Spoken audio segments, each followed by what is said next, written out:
사랑하는 성도 여러분 안녕하십니까? 로마서 성경 공부 34번째, 로마서 11장 세 번째의 하나님의 말씀을 살펴보도록 하겠습니다. 자, 하나님의 신비에 대해서 먼저 로마서는 말하고 있습니다. 11장 25절에 형제들아 너희가 스스로 지혜 있다 하면서 이 신비를 너희가 모르기를 내가 원하지 아니하노니 이 신비는 이방인의 충만한 수가 들어오기까지 이스라엘의 더러는 우둔하게 된 것이라. 자, 여기서 두 단어를 보십시오. 하나는 신비라는 것이고 이방인의 충만한 수.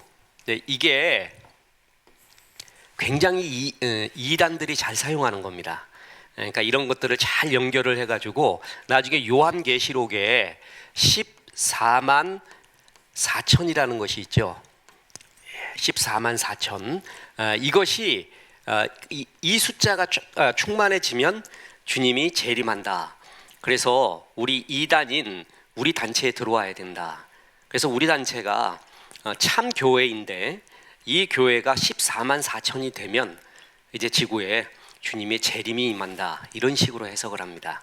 아주 잘못됐습니다. 그러니까 이런 성경 말씀을 잘 알면 그게 아니라는 것들을 참 많이 아는데 그러지 못한 상태에서 이런 것들을 자꾸 듣게 될 때 현혹되는 경우가 많죠. 자, 무슨 얘기냐 하면은 이방인들이 하나님을 믿기 시작하면서 이방인 교회도 생기고 하나님이 이방인의 마음을 두는 것 같습니다. 그랬더니 이방인의 입장으로 보니까 이스라엘이 좀 우습게 보여요.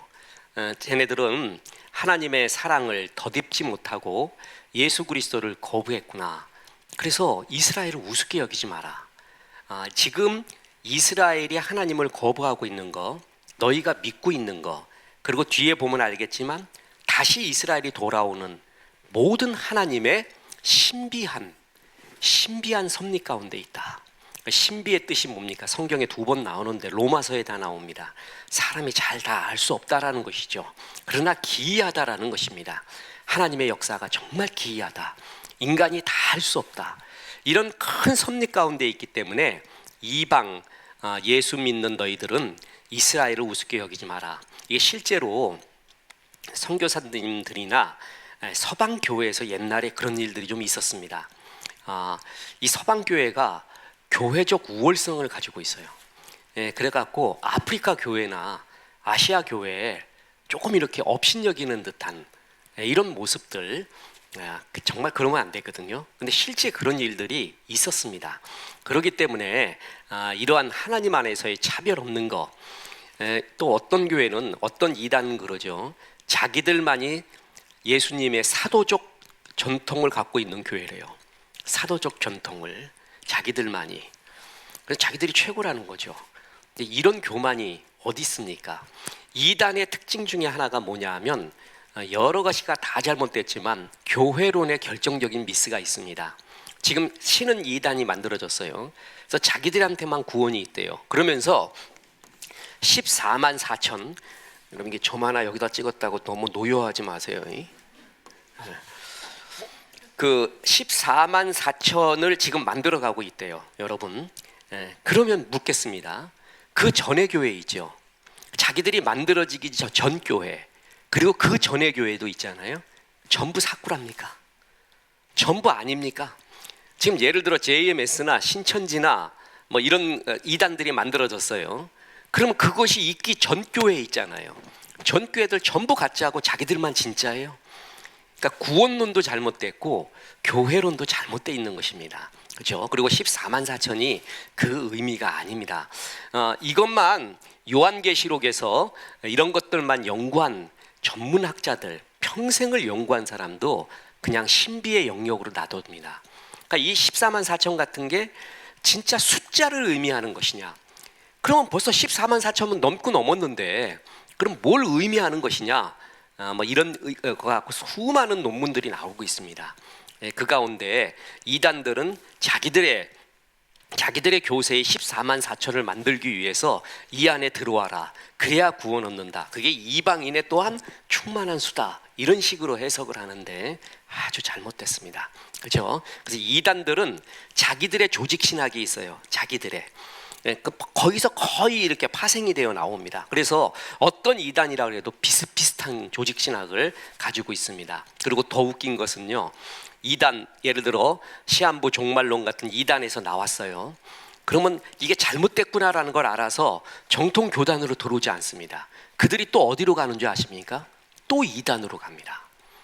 그러니까 택함을 받지 못한 사람들이 자꾸 그런 악한 영의 세계 속에 계속 빠져들어가요. 또 다른 이단 찾고 그게 아니다 싶으면 또 다른 이단을 찾습니다.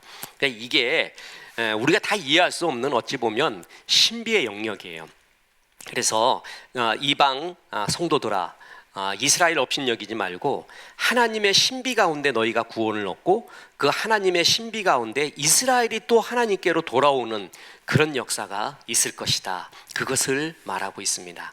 여러분, 우리도 지금 이 자리에 앉아 있고 제가 목사되고 한 모든 것도 신비한 하나님의 섭리 아니었습니까? 정말 신비했습니다. 하나님의 은혜가 아니면은 우리가 이 자리에 믿음을 가질 수가 없었다라는 것이죠. 어떻게 말을 해도 우리는 믿었고요, 어떤 사람은 무슨 말을 해도 안 믿어요. 참 신비하지 않습니까? 이것은 설명할 길이 없지 않습니까? 이 하나님의 신비 가운데 우리가 예수를 믿게 됐고 지금 사역을 하게 되었고 이 자리에서 또 성경 공부를 하고 있는 것입니다. 그래서 늘 겸손해야 합니다. 그러면서 바울이 이런 표현을 썼죠. 더러는 우둔하게 되었다. 자, 다시 한번 보세요. 이스라엘 가운데 더러는 우둔하게 된 것이지 다 그렇지 않지 않느냐? 나 봐라, 나도 사도가 됐지 않느냐? 우리 사도들도 유대인들 아니냐? 그들도 주님을 위해 죽지 않느냐? 그래서 더러라는 표현을 씁니다. 이게 성경학자들이 이런 걸 볼 때 정말 사랑하기 때문에, 우리는 항상 인간들은 과장 확대를 하잖아요. 자기가 잘한 것은 엄청나게 부풀리고 못한 것은 요만하게 만드는 그런 일 있듯이 사랑하게 되면은 과장을 많이 합니다. 이스라엘이 전부 안 믿는 게 아니라 몇 명 안 믿고 있는 것이지. 그래서 이방 성도들아, 우습게 여기지 마라. 지금 어떤 섭리, 어떤 신비한 섭리가 우리 가운데 이루어지고 있는지 너 잘 모르고 있지 않느냐. 그러면서 신비를 이렇게 말합니다. 자, 이스라엘의 우둔함, 하나님을 거부함이 이방인의 선교, 그래서 너희가 믿게 되었다. 이스라엘의 거부가, 자, 이방인의 선교가 이루어지고, 이는 현재 지금 계속 이방인의 충만한 수가 찰 때까지 완수가 된다. 다시 말하지만 이 충만한 수가 뭔가 그건 모릅니다. 14만 4천 아닐 수 있고 14만 4천이 뭔지는 잘 모르겠습니다. 그렇죠? 제가 이 말할 때 꼭 얘기하는 게, 저희 미국에서 서든에서 공부할 때 지도 교수가 다니엘 블락이라는 사람이었습니다. 다니엘서에 목숨 걸었기 때문에 이름까지 다니엘 블락이에요. 그런데 자기는 다니엘서에 아버지가 공부하던 것을 자기가 지금 이어서 하고 있대요. 다니엘 3분의 2, 자기가 죽을 때까지 하면 3분의 2가 끝날 것 같대요. 나머지 3분의 1은 자기 아들이 했으면 좋겠대요. 3대에 거쳐 천재적인 사람들이 어릴 때부터 어머니가 신학으로 키우기 위해서 죽으라고 고생시켰던, 그래서 어학 공부를 시키고 신학 공부를 시켰던 사람이 평생토록도 다니엘을 다 알지 못하겠다는 거예요. 그만큼 신비한 말씀들이 많이 있고 쉽게 얘기할 수 없는 것들이 많이 있다라는 얘기죠. 그래서 다니엘서 강의를 할 때도 요거는 퀘션, 요건 퀘션, 요건 퀘션, 이러이러한 이론만 있을 뿐이다. 퀘션, 퀘션, 퀘션, 그리고 이것은 미스테리다. 이런 식으로 표현을 할 뿐입니다. 계시록 연구한 사람도 마찬가지입니다. 그래서 목사님들이 다니엘서나 계시록, 스가랴 같은 예언 문학을 연구할 때 쉽게 말하지 못하는 경향이 많이 있거든요. 근데 이런 걸 아주 쉽게 말하고 아주 잘 쪼개고 신나게 말해주는 사람, 부류가 딱 하나 있습니다. 그게 이단입니다. 이단은 모르는 게 없어. 다 안 돼. 신비라는 게 뭐죠? 내가 모르는 부분이 되게 많다라는 거예요. 그런데 영적인 교만에 빠진 사람들 특징이 뭐냐면 다 안 돼. 자기는 보면 다 안 돼요. 보면 저 사람의 영성도 다 알고 모두 다 알고 주님이 기도만 하면 다 들려주고, 이런 사람이 제일 무서워요. 제일 무서워. 목사님들이 제일 무서워하는 스타일 몇 가지가 있는데 그 중에 하나가 기도원에서 39일 금식하고 온 사람이라는 거 아니에요? 그래 40일까지는 안 해도 39일 하고 와서 오자마자 예언자가 돼가지고 다 판단해. 다 저건 사고라 저건 맞고 뭐가 어쩌고 저쩌고 이렇게 되면 교회 완전히 풍지박살이 나버립니다. 그래서 기도할수록 뭐냐 하면은 하나님의 신비가 있다. 내가 알 수 없는 신비가 있구나라는 것을 깨달아야 된다라는 것입니다. 스님들이 세 가지의 노래를 부릅니다. 하나는 입적송, 오도송, 열반송입니다. 입적송은 뭐냐면 내가 왜 쓰가 되었는가, 그거를 부르는 거예요. 내가 어느 날 왜 내가 쓰가 되었는가, 그거 부르는 게 입적송이고요. 깨달았다, 이제 도를 깨달았다, 그게 오도송입니다. 그리고 죽기 전에 부르는 노래가 열반송이에요. 성철 스님의 열반송 같은 게 신학적 논쟁까지 일으키는 아주 중요한 열반송이었잖아요. 그런데 입적송, 오도송, 열반송 중에 스님들 스스로가 제일 경계하라는 게 뭔지 아십니까? 오도송입니다. 깨달았다, 그때가 제일 위험할 때라는 거예요. 나는 산을 산으로 보고 물을 물로 보고 사람을 사람으로 보기 시작했다, 그걸 깨닫는 순간이 제일 위험한 순간이라는 거예요. 그때 왕창 교만이 들어갈 수 있습니다. 깨닫지 못하는 사람들 판단하고 정죄하면서요, 그러니까 이른바 우리 신앙적으로 이야기하면 영적 교만에 빠질 수가 있다는 것이죠. 이 신비라는 영역 앞에서 우리는 항상 하나님 앞에 겸손해야 됩니다.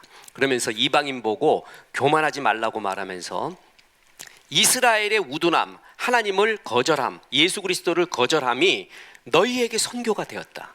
그리고 지금 그 선교가 이어지고 있는데 이방인의 충만한 수가 찰 때까지 계속될 것이다. 자, 그 다음에는 어떤 일이 일어나는가? 그 후에 민족적 대부흥이 일어나고 온 이스라엘이 구원을 받게 될 것이다. 지금 그 신비의 과정 속에 있으니까 쉽게 판단하지 마라.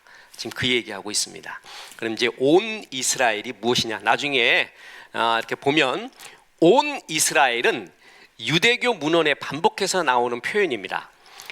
예외 없는 아브라함의 혈통을 지는 모든 유대인을 의미하는 게 아니라 전체로서의 이스라엘. 자, 우리가 로마서 보면서 계속 살펴봤던 게 뭐예요? 이제 참 이스라엘에 대한 하나님의 표현이 있었다 그랬죠. 참 이스라엘, 이것은 뭐냐 하면은 예수 믿는 유대인, 예수 믿는 이방인, 이것을 다 포함해서 참 이스라엘이라고 하나님이 새로이 말하기 시작했습니다. 이제 그 이스라엘, 하나님 품에 있는 아브라함의 믿음의 전통을 갖고 있는 혈통의 전통이 아니라 믿음의 전통 갖고 있는 모든 이스라엘은 구원을 얻는다. 지금 그 이야기를 하고 있습니다. 그래서 26절에 보면 그리하여 온 이스라엘이 구원을 받으리라. 기록된 바 구원자가 시온에서 오사 야곱에게서 경건치 않은 것을 돌이키겠고 내가 그들의 죄를 없이 할 때 그들에게 이루어질 내 언약이 이것이라 함과 같으니라. 이사야서 말씀을 인용하면서 구원자가 시온에서 왔죠? 어디서 왔습니까? 예수님, 이스라엘 예루살렘에서 왔습니다. 야곱에게서 경건치 않은 것들을 돌이키는 이방인들의 역사, 그래서 그들의 죄를 없이 하는 역사, 이런 역사들을 예언했는데 지금 이루어지고 있다. 너희 이방인 선교로 인하여 이게 이루어지고 있다. 그렇게 말하는 겁니다. 자, 보세요. 바로 이런 것들의 해석의 차이가 또다시 이단이냐 세대주의냐 아니냐, 이런 것들의 굉장히 중요한 갈림길이 됩니다. 다시 말했지만 온 이스라엘이 어떤 예외도 없는 모든 유대인, 혈통적인 이스라엘, 지금 그러면 컨템포러리 주이시, 지금 이스라엘 나라, 그 모든 나라가 이스라엘이라고 하는 그 나라는 전부 구원 얻는다, 이렇게 해석을 만약에 하기 시작하면은 골치 아파지는 거예요. 그죠? 그래서 이 성경에서 해석이 굉장히 중요하고 해석의 차이가 정통과 이단을 나누는 경우가 많이 있습니다. 로마서에서 강조하는 이스라엘, 참 이스라엘은 혈통적 전통을 갖고 있는 이스라엘이 아니라 아브라함의 믿음적 전통을 갖고 있는 이스라엘을 의미합니다. 그러니까 무슨 얘기냐 하면 아브라함의 혈통 이어받은 그 DNA를 이어받은 모든 이스라엘이 아니라 아브라함이 어떤 전통이 있었냐면 믿음으로 구원을 얻었죠. 자, 다시 말합니다. 이게 로마서 초기의 주제였다 그랬어요. 아브라함은 율법이 있기 전, 율법은 언제죠? 언제 주어졌어요? 모세 때지요. 지금 아브라함 요 아브라함, 이삭, 야콥, 요셉, 그 다음에 쭉 가면서 모세가 나오는 거예요. 모세 때 시내산에서 율법이 주어진 거 아니에요. 그런데 아브라함 때는 율법이 없었어요. 그런데도 그는 구원을 받았어요. 의롭다 하심을 받았어요. 그때 아브라함이 의롭다 하심을 받은 게 그러면 율법 때문이 아니라 뭐 때문이었다고요? 믿음으로 말미암아 구원을 얻은 거예요. 그래서 바울이 지금 믿음으로 구원을 얻는다라는 것은 새로운 사상, 예수님이 온 다음에 새로운 이야기가 아니라 우리 구약 때부터 있지 않았느냐, 할례 때문도 아니다, 그리고 율법 때문도 아니다, 믿음으로 구원받는 것이 이 전통이 있지 않느냐라고 말하면서 이제 로마서에서 주장하는 게 아브라함의 혈육에 이어받은 후손들이 아니라 믿음으로 구원받은 아브라함처럼 그 믿음으로 구원받은 이방인과 이스라엘, 유대인, 이 모든 것을 참 이스라엘이라고 이제 부르면서 이들에 대한 사랑을 하나님이 놓지 않고 끝까지 간다라고 말하고 있는 것입니다. 근데 이거를 혈육적으로 봐서 진짜 이스라엘 민족의 혈육, 그렇게 이야기한다면 성경의 모든 이야기들이 다 무너지는 아주 희한한 이야기가 되게 됩니다. 그렇죠? 그래서 여러분 또 이런 것도 많이 들었을 거예요. Back to the 예루살렘, 뭐 이런 이야기. 조심하십시오. 그 어떤 이스라엘의 이야기만 나오면은요, 굉장히 등장하는 사람들이 있어요. 조회수도 엄청나고요. 그래서 등장해서 뭐 이스라엘의 뭐 무화과 나무 비유도 이야기하고 이제 이스라엘로 복음이 돌고 뭐 어쩌고저쩌고 막 이러면서요, 굉장히 현실과 그걸 연결해서 하는 게 있는데 굉장히 위험합니다. 그게 세대주의입니다. 세대주의적으로 이렇게 해석을 하기 시작하면은 참 위험한 것이 너무나 많이 있습니다. 그래서 그런 것들은 잘 경계해야 되고 이런 성경 공부를 통해 탄탄한 믿음으로 잘 서야만이 됩니다. 자, 그래서 하나님은 신비 가운데 지금 이스라엘이 거부했으면 끝나는 게 아니라 이방인의 선교로 이루어지고 그 이방인의 충만한 소가 차기까지 계속 이루어질 것이고, 이스라엘 사람들이 이제 아브라함의 혈통인 이스라엘 사람들이 그런 이방인들이 예수 믿는 거 보고 뭘 한다 그랬어요? 시기. 그 시기를 성경적인 용어로 바꾸면 뭐라고요? 도전을 받는다고 했어요. 도전을 받아서 그들도 다시 믿게 되는 역사가 지금 일어나고 있는 그 과정 가운데 우리가 있다. 이 신비의 과정 가운데 있다, 이렇게 이야기를 하면서 역사를 해석을 합니다. 자, 그러면서 하나님의 부르심에는 후회가 없다라는 주제가 나옵니다. 복음으로 하면 그들이 너희로 말미암아 원수된 자요, 택하심으로 하면 조상들로 말미암아 사랑을 입은 자다. 자, 복음이 굿뉴스가 뭐냐? 예수 그리스도를 믿음으로 말미암아 구원을 얻는 거예요. 이 복음적 관점으로 보면 이스라엘 사람들은 뭐라고요? 원수가 되었습니다.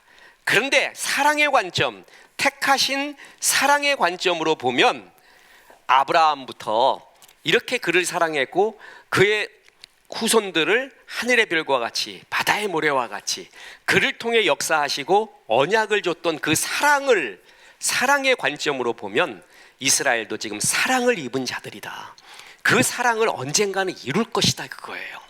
사랑받게 되면 하나님의 사랑은 언젠가는 이루어진다. 자, 지금 단지 복음의 관점을 보면 하나님의 의, 예수 그리스도로 말미암아 구원을 얻는 하나님의 의를 거부하고 나의 의를 내세우는 것, 내가 율법을 잘 지킴으로 구원 얻는다는 나의 의와 하나님의 의의 대결이었어요. 그래서 하나님의 의를 거부했다고 말했습니다. 그런데 사랑의 관점으로 보면 아브라함을 사랑했고 그 후계들을 사랑했던 그 사랑이 언젠가는 열매를 맺지 않겠느냐, 자긴 그날을 기대한다, 이렇게 말하고 있는 겁니다. 바울이 이 나라를 얼마나 사랑하는지 알겠죠? 참 나라를 사랑하고 있습니다. 그 민족을 갖다가요. 이게 로마서 9장에서 11장까지를 보면 그리스도인의 민족관, 그리스도인이 나라와 민족을 어떻게 생각해야 되는가, 그걸 볼 수 있습니다. 어떨 땐 정말 눈물나게 사랑합니다.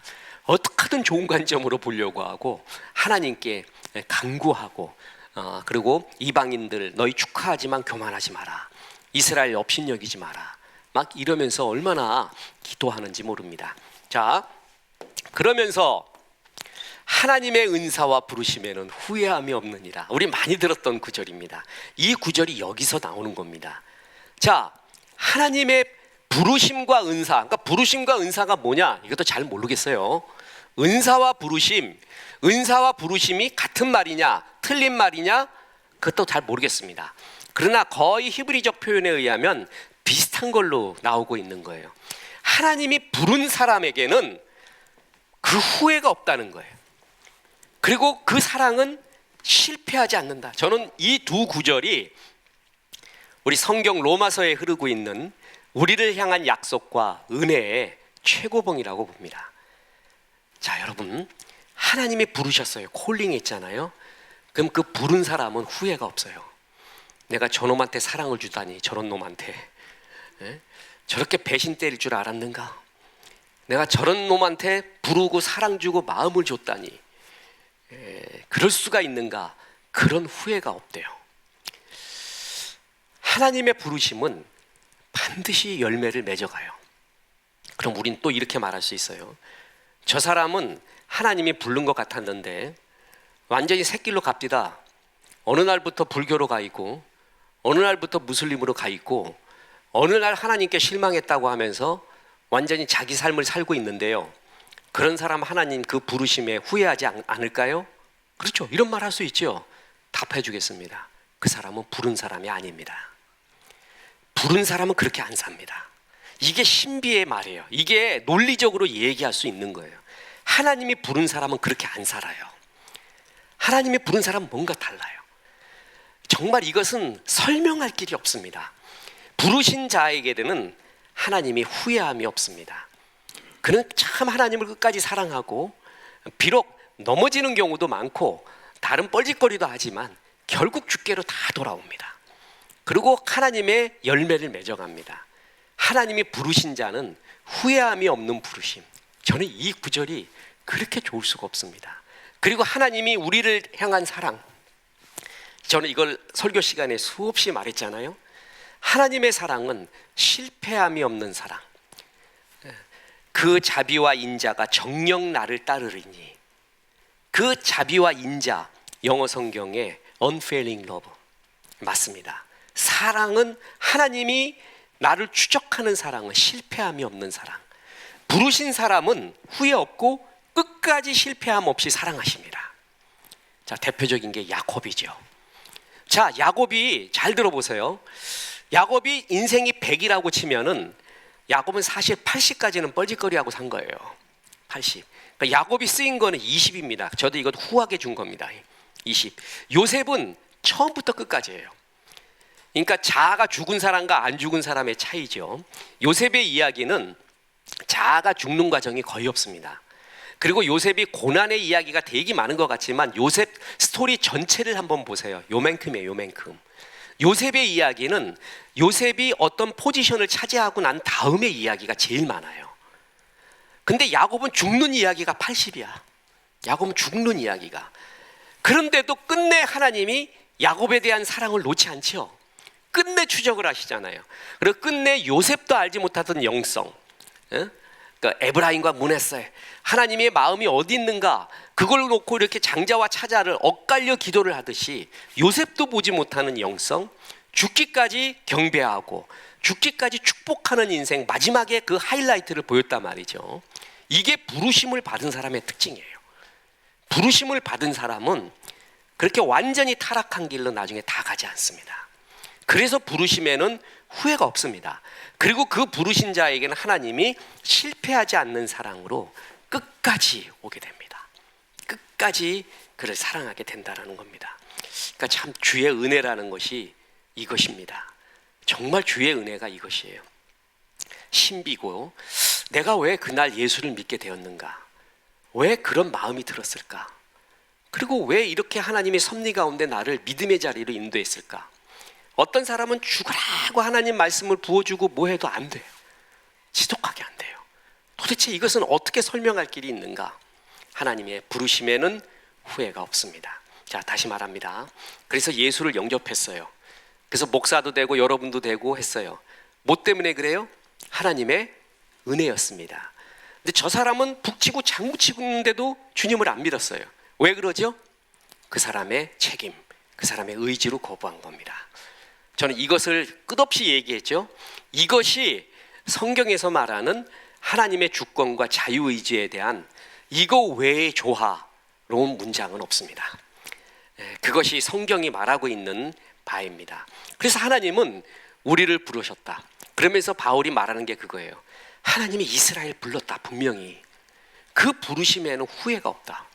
그래서 그 중에 하나님의 부르심을 받은 자 있는데 그 사람들 반드시 끝날에 구원 주신다.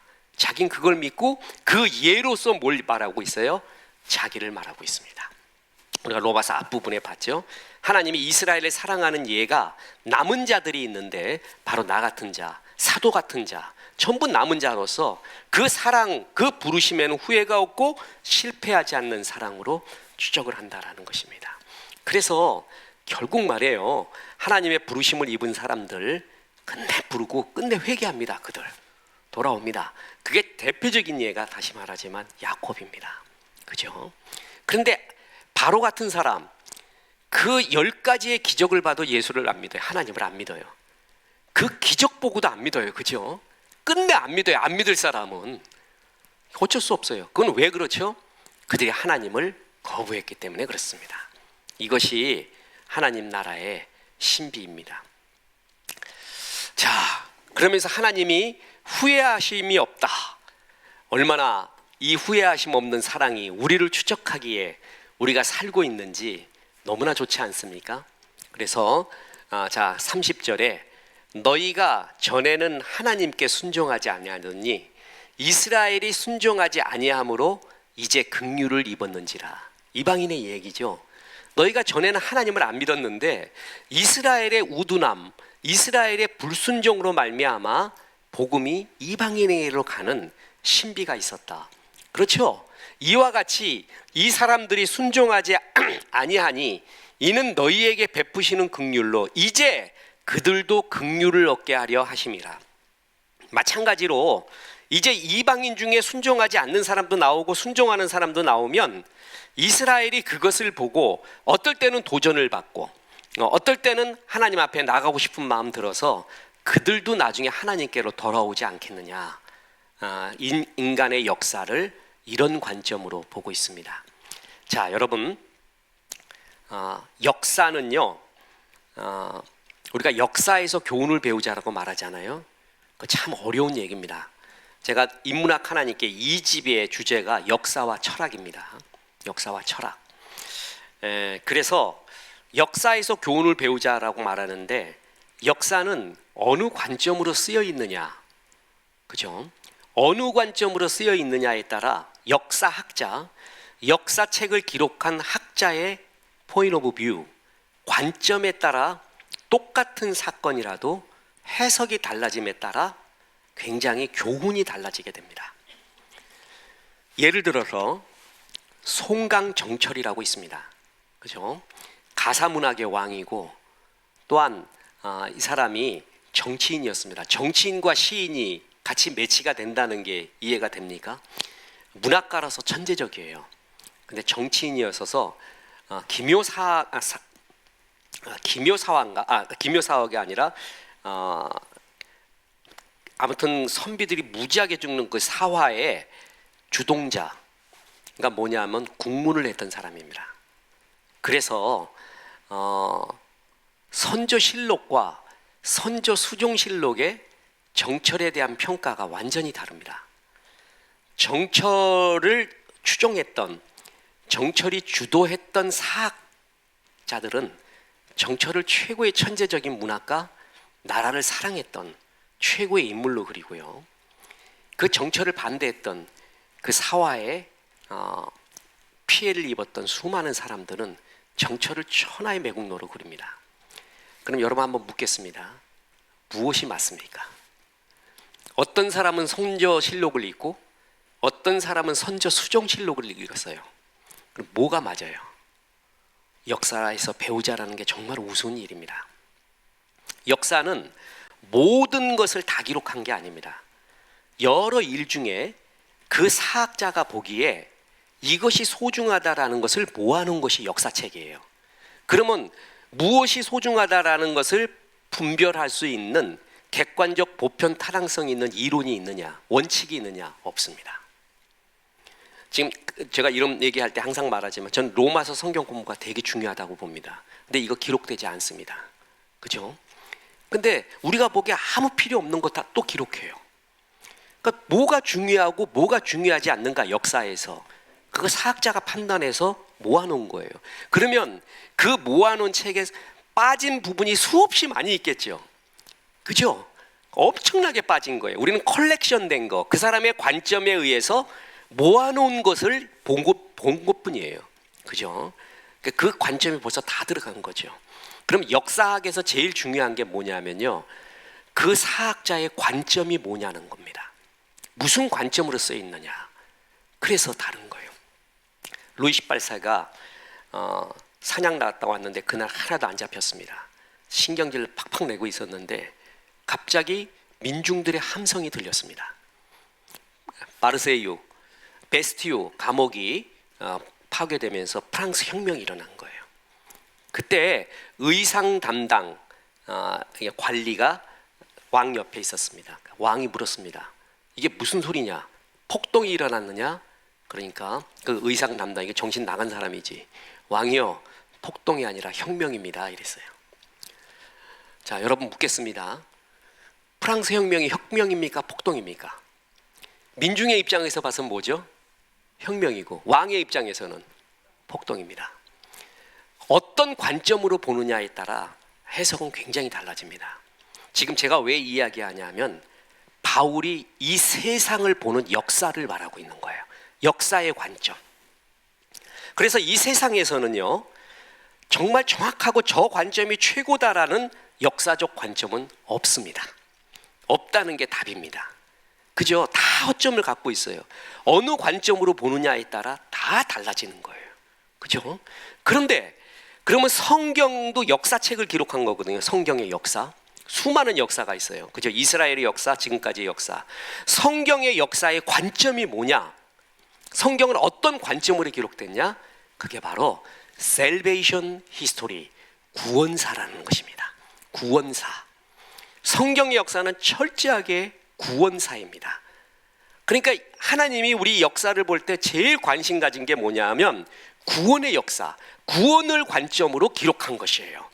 그러면 우리 그리스도인이라고 하면 세상 최고의 역사적 관점은 뭐예요? 구원사적 입장에서 봐야 되는 거예요. 지금 돌아가는 세상의 역사 또한 구원사적 관점으로서 보는 것이 가장 성경적인 역사의 관점이라는 것입니다. 그래서 성경은 창세기 1, 2, 3장만 에덴 동산, 낙원에 대한 이야기고요. 3장 이후부터, 어떤 학자는 2장 이후부터라고 그러고 3장 이후부터는 전부 죄에 빠진 인간에 대한 구원의 역사입니다. 그래서 성경에 기록된 것은, 자, 요한복음에 예수님이 기적을 행한 것은 이거 외에도 수없이 있는데 중요한 것만 기록해 놨다 그랬어요. 중요한 것만, 구원에 관련된 중요한 것만 기록한 거예요. 성경에 나와 있는 모든 기록도 인간의 모든 역사를 기록한 게 아니라 구원에 관련된 중요한 역사들을 기록한 것이에요. 그렇죠? 그래서 뭐냐 하면 구원사가 성경 전체의 역사관입니다. 바울이 로마서에서 전개하고 있는 게 구원사를 말하고 있는 거예요. 한마디로 우리는 하나님 앞에서 죄를 범했어요. 그런데 하나님이 아브라함을 택했어요. 그래서 구원의 역사를 시작하는 거예요. 그죠? 그리고 난 다음에 예수 그리스도까지 오시고 나중에 이 구원을 완성해가는 과정에 있다. 그게 신비의 과정이다. 근데 그 이스라엘이 예수 그리스도를 받아들이지 않았다.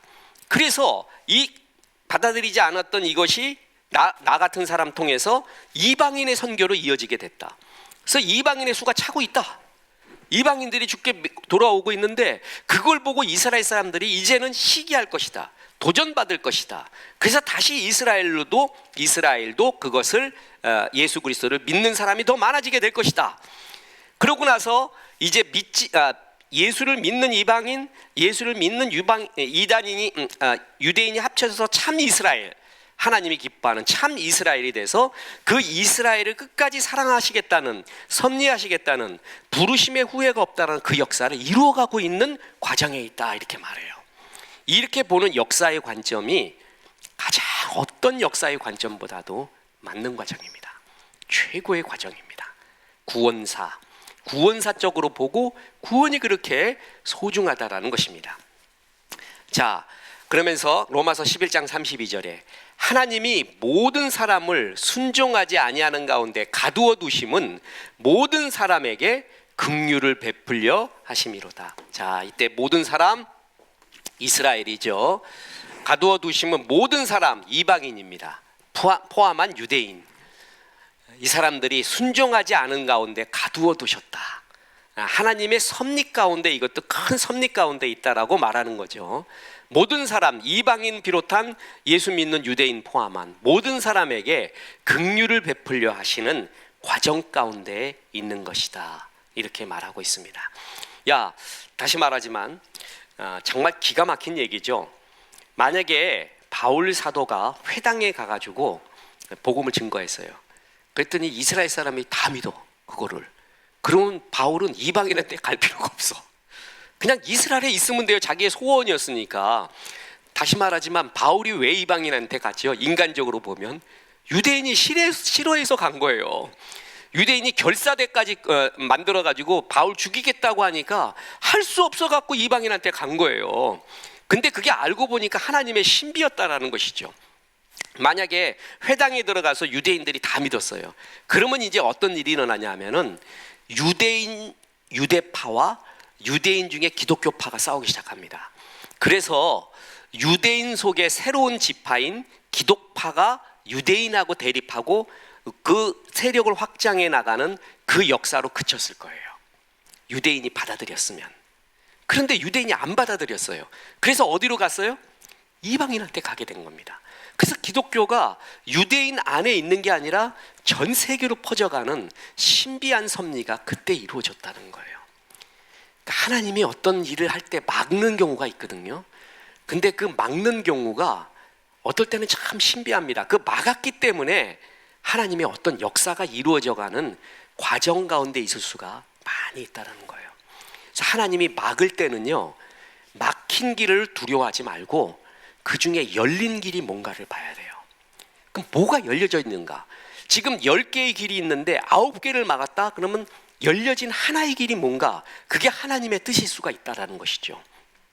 바울은 이런 신비 속에서 이스라엘과 이방의 전체의 역사를 이런 섭리 가운데로 말하고 있다는 것입니다. 참 뛰어납니다.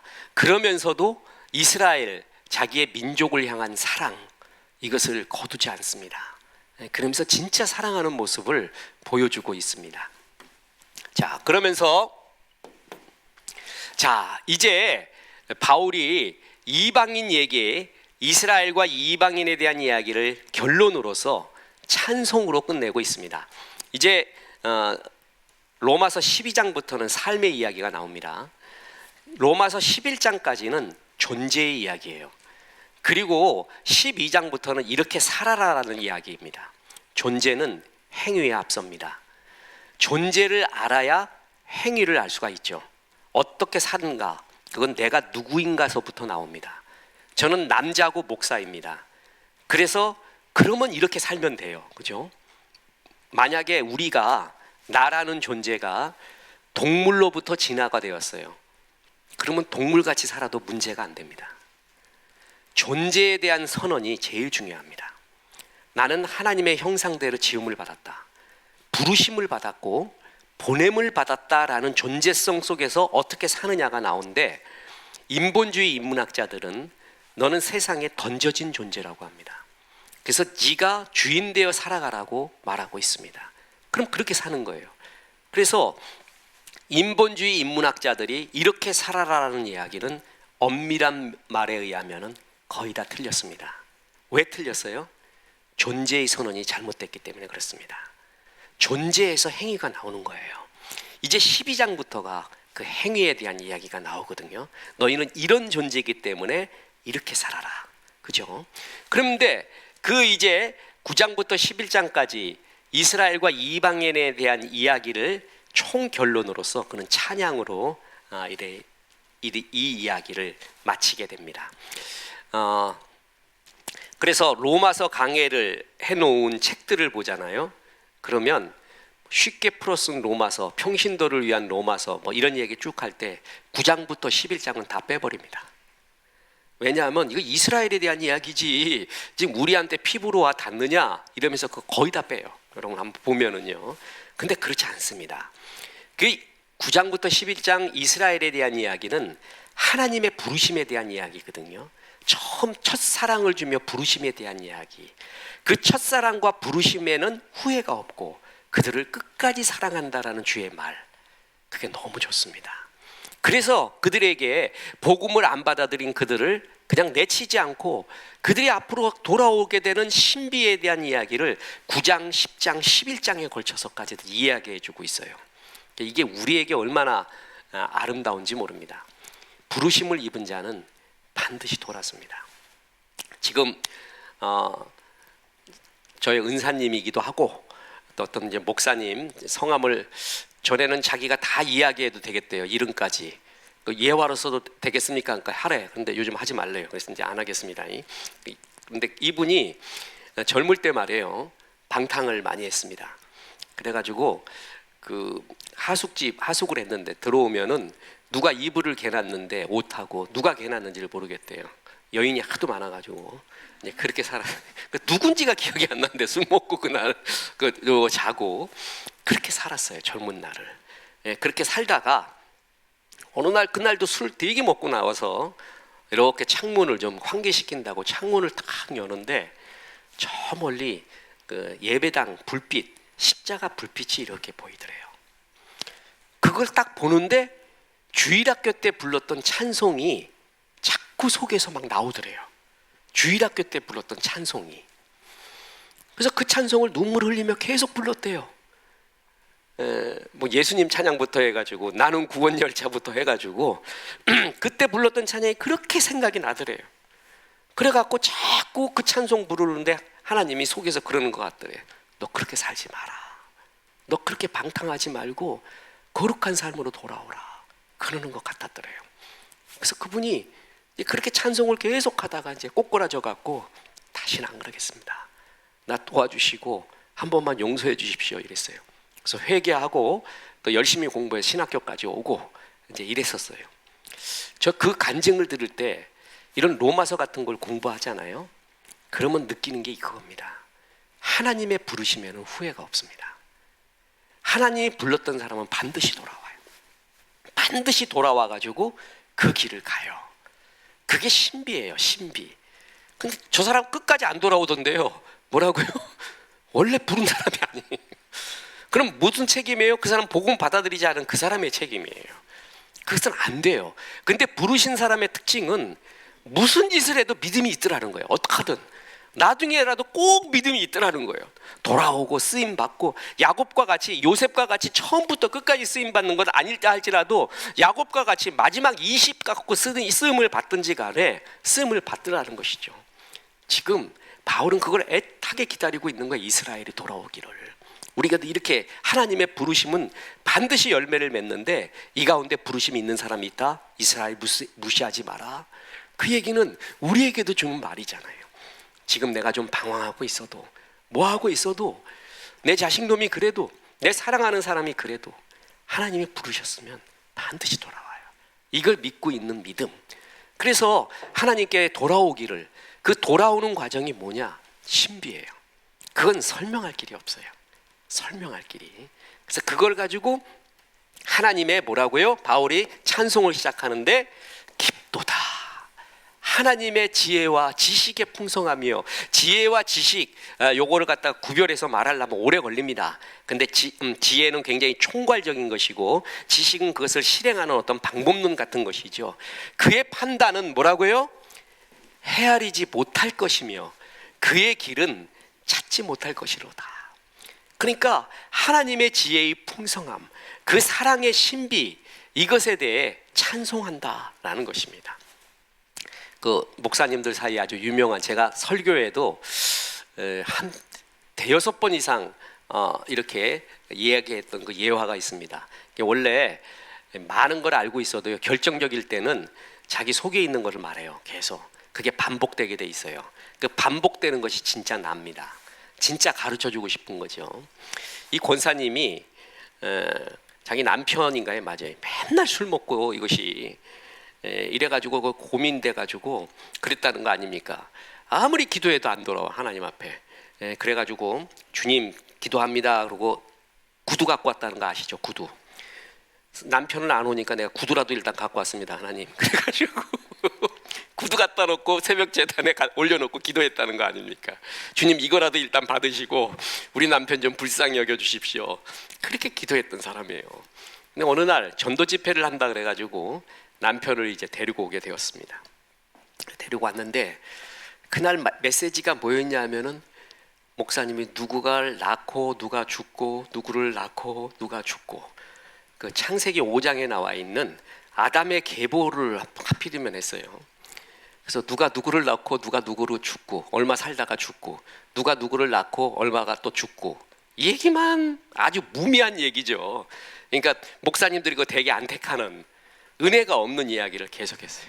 아이고 끝났구나, 이제 우리 남편 겨우 왔는데 힘들구나.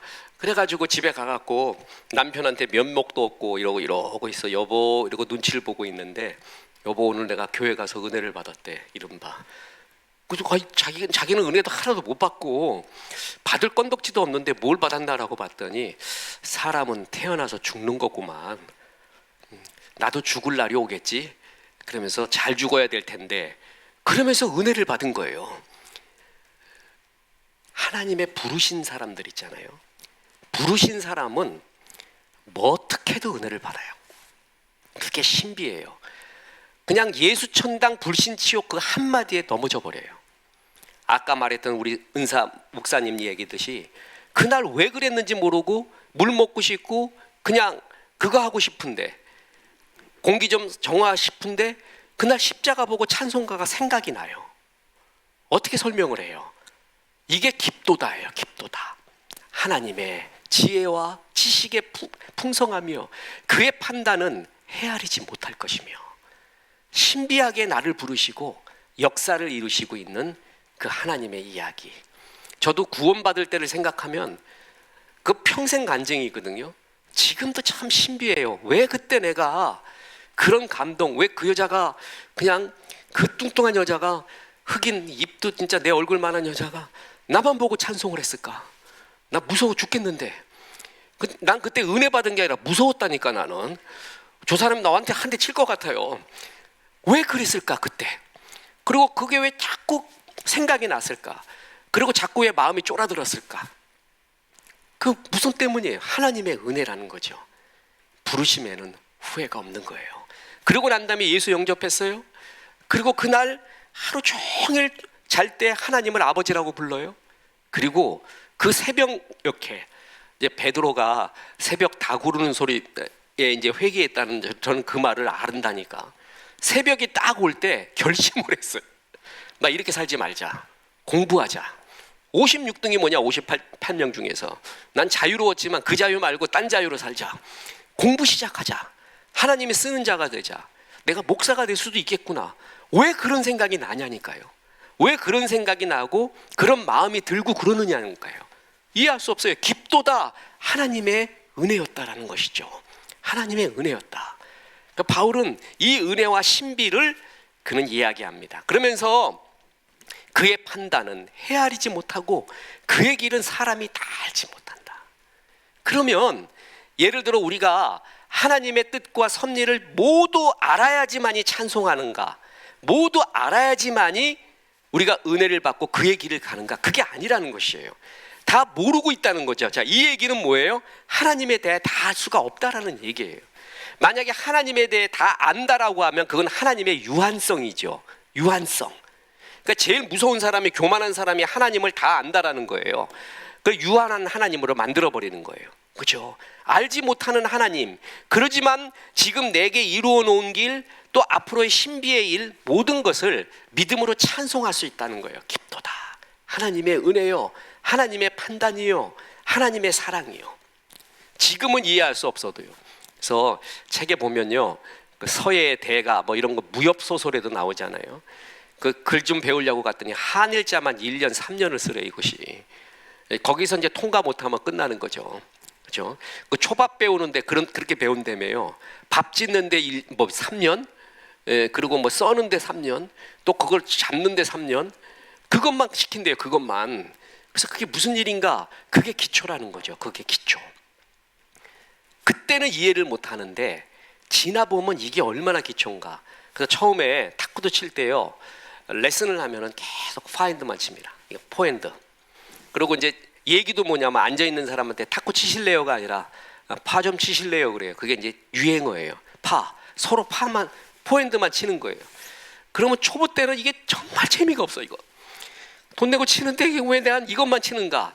그런데 이제 어느 정도 고수가 되잖아요. 어느 정도 고수가 되면 다른 뭐 신비한 기술, 뭐 이제 뭐 백드라이브부터 해갖고 뭐 커트부터 해갖고 다 배워요. 그런데도 시간 남으면 하는 게 뭔지 아세요? 이것만 해요. 이것만 해요. 계속 이것만 해요. 자기가 알아요. 이게 제일 소중하다는 거. 그래서 국가 대표, 중국 대표들도 제일 많이 시간 쓰는 게 가장 완벽한 포핸드가 나올 때까지 계속 그것만 쳐요. 그래서 역시 스승이 최고 고수가 왜 그걸 가르쳤는지 그때는 모르지만 나중에 알아듣는 거예요. 그래서 우리가 그때는 하나님의 신비를 다 모르는 경우가 있다. 그런데 그 하나님을 다 알고 순종하는 게 아니라는 거죠. 이럴 때 이렇게 해라, 저럴 때 저렇게 해라 라고 해도 하나님이 말씀하시는 이유가 있다. 다 알고 하면은 뭐예요? 그게 유한한 하나님이죠. 유한한 하나님. 믿음은 인정하고 다른 거예요. 인정하잖아요. 그러면 내 이성적으로 인정이 됐을 때만 순종하는 사람이 있어요. 네, 그런 분한테 이야기합니다. 그건 순종이 아니다. 그것은 인과관계로 인정하는 거지 순종은 그거하고 다르다. 하나님은 다 알지 못한다. 완벽하게 이성적으로 이해해야지만이 순종을 하면은 하나님을 유한한 하나님으로 만드는 거예요. 내가 하나님을 어떻게 다 알아요? 다 이해해야지만이 찬송한다. 다 이해해야지만이 믿는다. 그럼 내가 하나님을 다 이해할 수 있다는 얘기예요. 그건 하나님의 무한하심을 전부 없애버리는 겁니다. 하나님은 무한하신 분인데 내 스스로의 이성에 가두는 거죠. 그래서 바울은 깊도다, 하나님의 판단, 하나님의 길이요, 그 지혜의 무궁함을 이야기하고 있는 겁니다. 그러면서 이 하나님의 지혜의 무궁함을 뭘로 연결시키냐면 우리 민족 이스라엘로 연결시키는 거예요. 지금 저렇게 이스라엘이 하나님을 거부했다. 그랬더니 하나님이 이방인 선교로 전부를 믿게 만들었다. 이제 시기 나게 하여 도전받게 하여 다시 올 것이다. 나는 이 신비를 믿는다. 하나님의 무궁하신 지혜요, 이러고 있는 거예요. 그죠? 그래서 우리가 하나님에 대해 열어둬야 되는 게 뭐냐면은 바로 이겁니다.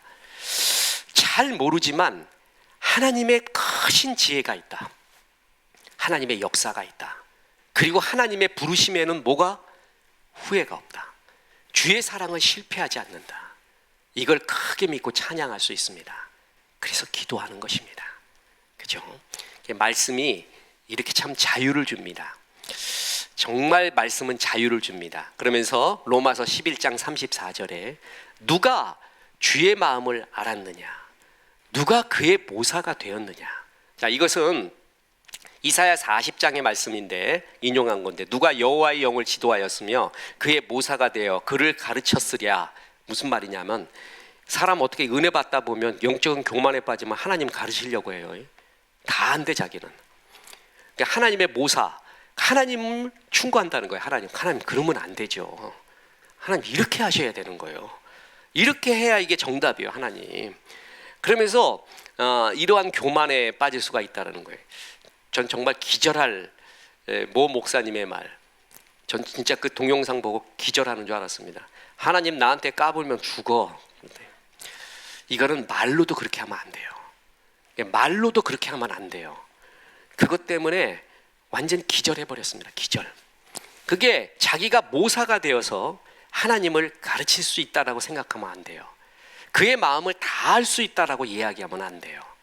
그러지 말라는 거예요. 앞에 구절이 뭐죠? 자, 하나님의 지혜는 깊다라는 거죠.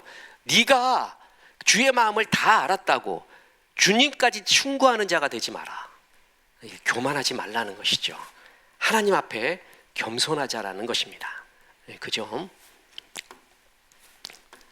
자, 그러면서 누가 주께 먼저 드려서 갚으심을 받겠느냐. 욥기 41장의 말씀인데 누가 먼저 내게 주고 나로 하여금 갚게 하겠느냐. 온 천하에 있는 것이 다 내 것이냐. 자, 무슨 얘기냐면 누가 주께 먼저 드려서 갚으심을 받겠느냐. 내가 하나님 앞에 드렸지요, 이 정도. 그러니까 이제 갚아주셔야죠. 자, 다시 보세요. 하나님의 지혜는 깊고 깊다. 그의 판단을 헤아리지 못하고 그의 길은 우리 인간이 다 알지 못한다. 그렇지만 나는 주의 이 사랑 때문에 다 알지 못하지만 이 신비 때문에 찬송하고 있다. 어떤 사람도 하나님의 마음을 다 알지 못한다. 심지어 교만해서 모사가 되어서 하나님께 충고할 정도로의 그런 교만을 품으면 안 된다. 심지어 어떤 사람은 자기가 하나님 앞에 드린 게 많다. 나는 이런 헌신도 했고 이런 이야기도 했고 이렇게 손해도 받고 그것 때문에 하나님이 나한테 갚으실 것도 많다. 이런 말 하지 마라. 내가 지금 축복받는 것을 나의 헌신의 대가로 받는다라고 생각하지 마라. 하나님의 은혜지 내가 충성한 대로 그것을 받는 것은 절대 아니다. 그러니까 하나님의 지혜 앞에 절대적으로 겸손하라 라는 거죠. 우리가 이런 것은 지금 사실 1차 독자는 이방인이죠. 이방인들이 이스라엘 업신 여기고 너희는 이제 끝났어 라든가 내가 이제 이렇게 충성을 했으니까 하나님이 나한테 복을 주실 거야 라는 이러한 교만에 빠질 수가 있습니다. 그죠? 그럴 때 그런 거 다 할 수 없다. 네가 구원받은 것도 신비 속에서 받은 것이다. 하나님을 네가 지금 의뢰받았다고 다 할 수 있는 것도 아니고 네가 심지어 영적인 교만에 빠져서 하나님께 충고하는 입장이 돼서도 안 되고 그리고 내가 하나님 앞에 이렇게 충성했다, 헌신했다라는 것을 근거로 복을 받아내려고 할 수도 없다. 우린 그럴 존재가 아니다. 이렇게 말하고 있는 것입니다. 그죠? 그러면서 하나님 앞에 철저하게 충성하라 하면서 마지막 송령을 11장 36절로 이렇게 말합니다. 이는 만물이 주에게서 나오고 주로 말미암고 주에게로 돌아감이라. 그에게 영광이 세세에 있을지어다. 네가 충성하고 네가 은혜 받고 모든 것도 주님 때문이고 그리고 주님께로 모든 것은 돌아가는 것이지 모든 주권은 주께 있는 것이지 자랑하지 마라. 저는 이 구절이 우리 인류에게 주는 최고의 창세기 1장 1절의 구절이라고 봅니다. 인문학 아시죠, 여러분? 인문학은 문사철 예술, 문학, 역사, 철학, 예술, 학문 분야에서는 인문학을 문사철 예술이라고 봅니다. 근데 인문학이 뭐냐 그러면 100명의 인문학자한테 물어보면 100개의 대답이 나온다고 그랬죠. 근데 이건 공통적인 것은 하나가 있어요. 인문학은 인간을 대상으로 하는 학문이에요.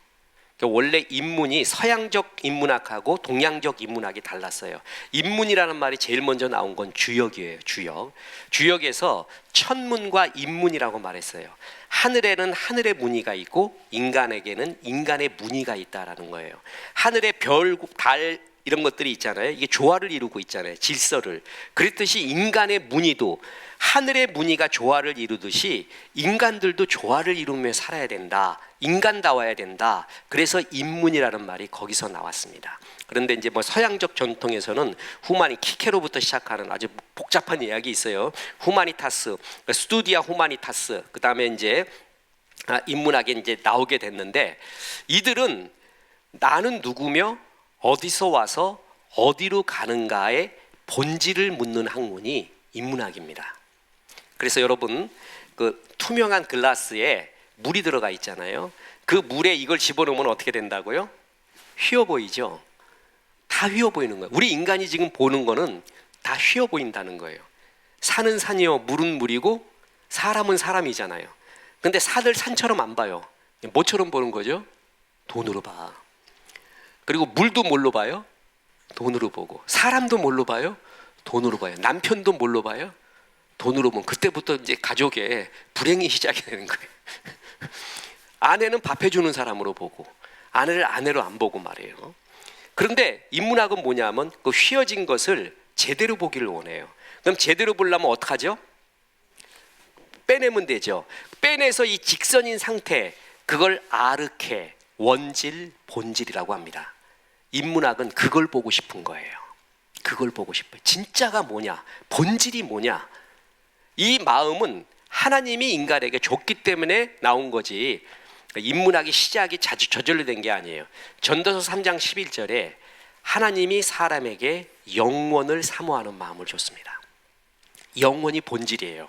내가 누구며 어디서 와서 어디로 가는가, 그게 영원에 대한 이야기예요.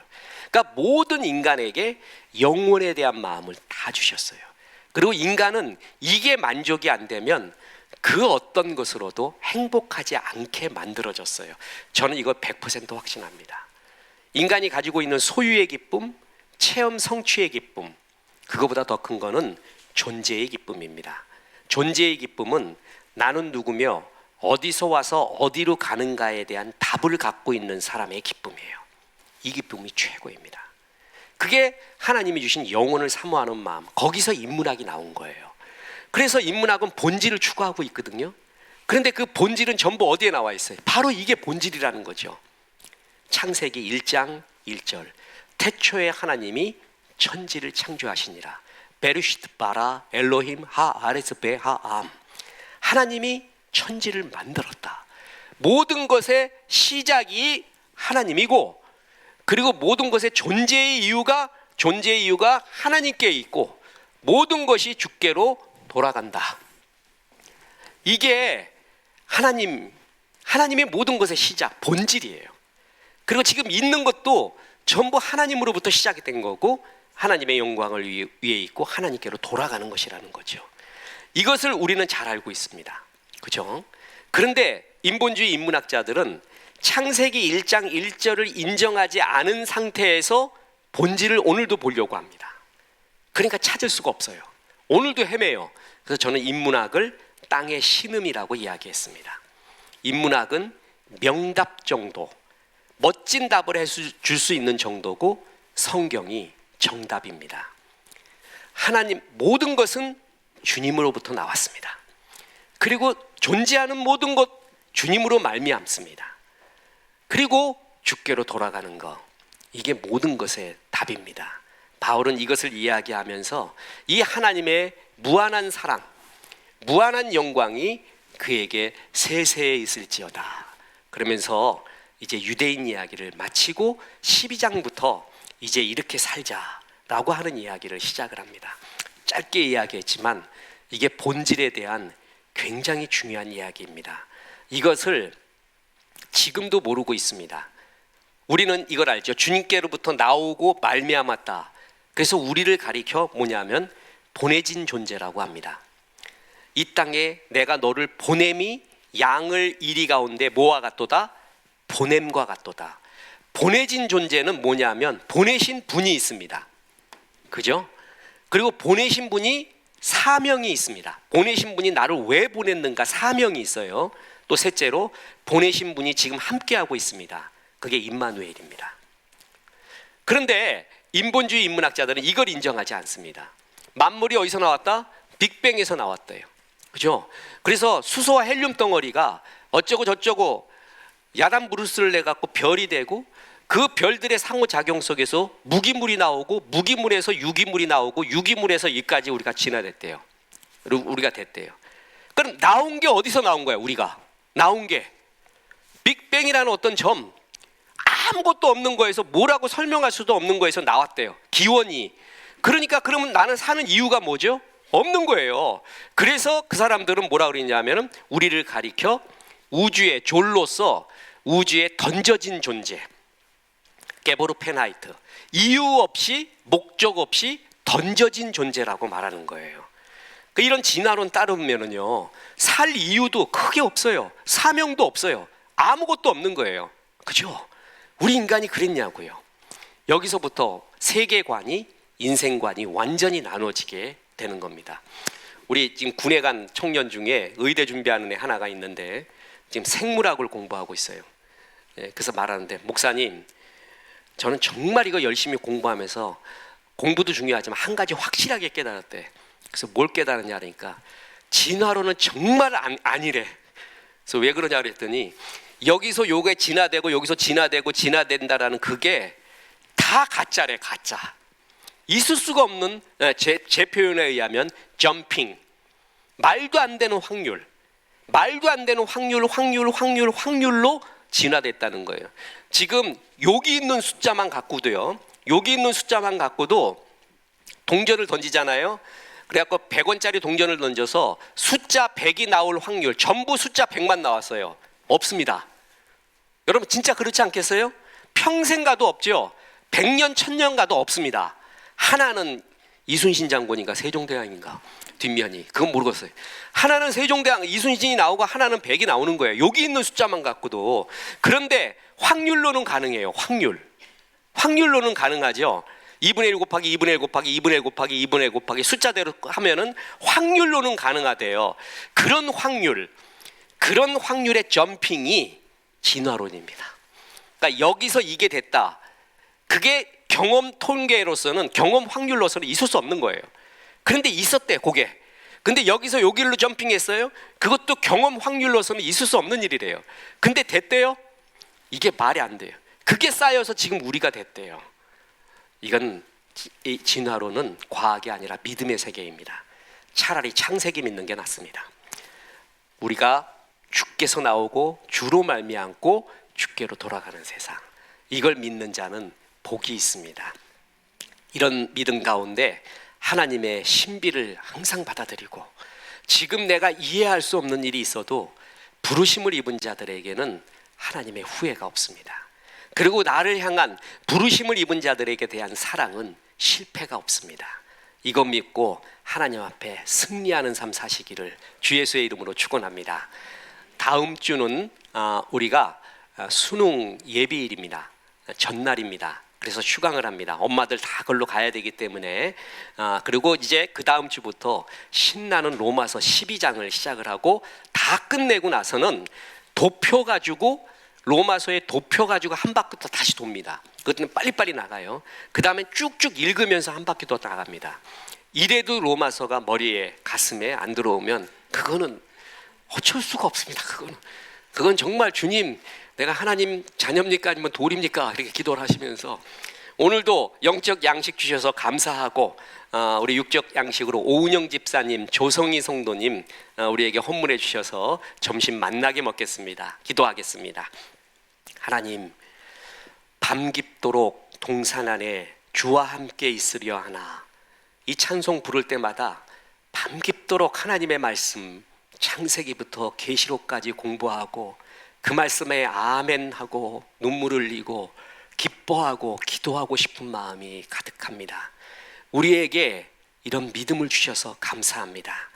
하나님의 은사와 부르심에 후회가 없다는 말이 그리도 좋을 수가 없습니다. 하나님이 우리의 사랑, 우리를 향한 그 사랑이 정령 평생을 따른다는 그 말씀도 그렇게 좋을 수가 없습니다. 하나님, 우리에게 믿음 주셔서 감사하고, 하나님 앞에 이 은혜에 감사하고 찬양하고 응답하는 삶 살 수 있도록 도와주옵소서. 하나님, 미국의 대선 이제 투표가 거의 끝나갑니다. 하나님, 그 미국을 불쌍히 여겨 주옵소서. 하나님의 가치관이 팽배되게 하시고, 우리나라에도 예수의 가치관이 넘쳐나게 도와주시고, 우리의 교회들이 잘 쓰이게 도와주옵소서. 시험 준비하고 있는 우리 수능생 자녀들에게 힘과 용기를 더하여 주옵소서. 마지막 마무리 잘하게 도와주시고, 당일날 결정적인 순간에 하나님의 은혜가 임할 수 있도록 도와주옵소서. 예수님의 이름으로 기도합니다. 아멘.